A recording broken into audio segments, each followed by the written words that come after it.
Ma'am ఇంకొక ప్రశ్న భరణం గురించి. ఓకే. ఇప్పుడు భార్యలు కనుక మళ్ళీ డివోర్స్ తర్వాత పోస్ట్ డివోర్స్ వేరే వాళ్ళని పెళ్లి చేసుకుంటే ఓకే. వాళ్ళకి వీళ్ళు మళ్ళీ భరణం ఇవ్వాల్సిన అవసరం ఉందా ఈ మాజీ భర్త?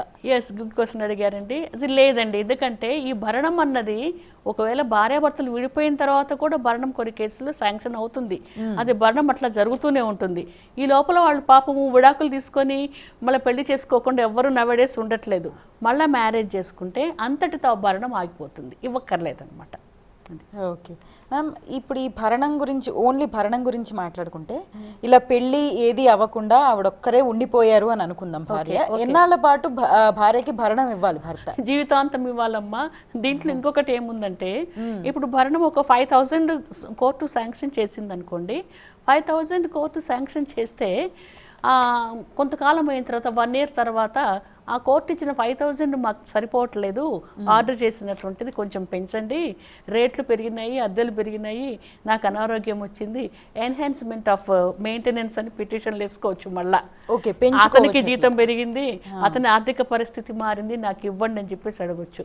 అందుకనే ఈ జీవితాంతం ఈ రకంగా ఇస్తూ ఇస్తూ ఇస్తూ పోవడం ఎందుకని ఒక లంసమ్ అమౌంట్ ఈ చాలా కేసెస్లు ఇచ్చి అంతటితో ఆ బాధ్యత నుండి తప్పుకుంటున్నారనమాట.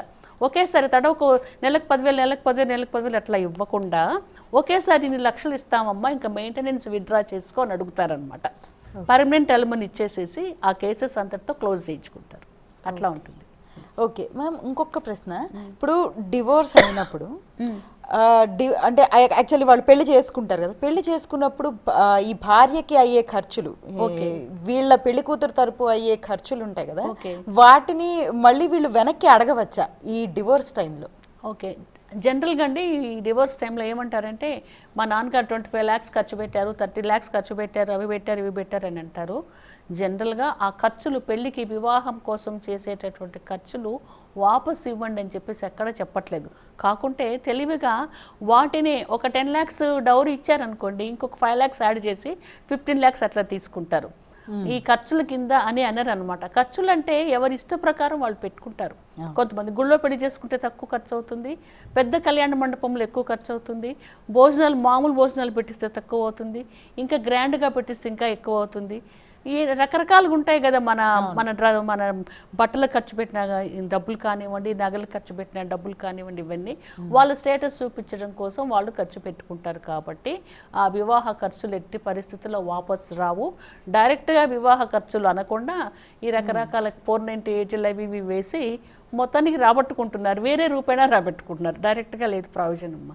ఇచ్చిన ఓకే, అయితే మరి ఇచ్చిన డౌరీని వెనక్కి తీసుకోగలిగే అధికారం అది కూడా ఉంటుంది. ఆ ఇచ్చిన డౌరీలు వీళ్ళు ఇచ్చేసేసి కామ్గా ఉండకపోబట్టే కదా 498 కేసెస్ వేస్తున్నారమ్మా.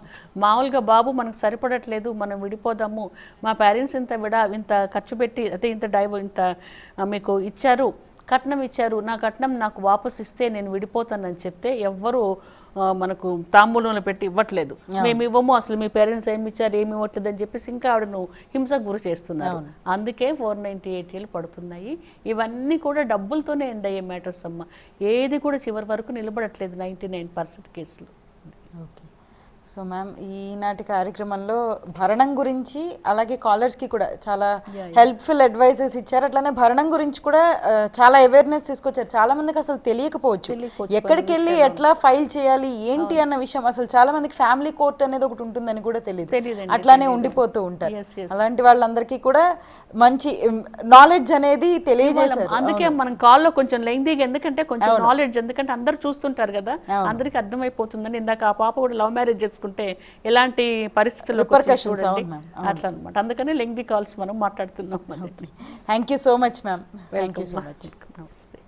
సో చూశారు కదా, ఎవరైనా సరే ఏదైనా ఇబ్బందుల్లో ఉన్నప్పుడు చట్టపరంగా చాలా విషయాలు తెలియకపోవచ్చు, వాటి గురించి తెలుసుకుని అవేర్నెస్ ఏ విధంగా అయినా ఇట్లా హెల్ప్ లైన్ చూడడం ద్వారా కానీ లేదంటే లీగల్ సర్వీసెస్ని ఏదైనా ఆశ్రయించి తెలుసుకోవాలి. అక్కడే మగ్గిపోవడం వల్ల ఎటువంటి ఇది ఉండదు. ఖచ్చితంగా బయటికి రాగలగడం అనేది ఈ లీగల్ సర్వీసెస్ లేదంటే ఈ విధంగా అవేర్నెస్ తెచ్చుకోవడం వల్లే జరుగుతుంది.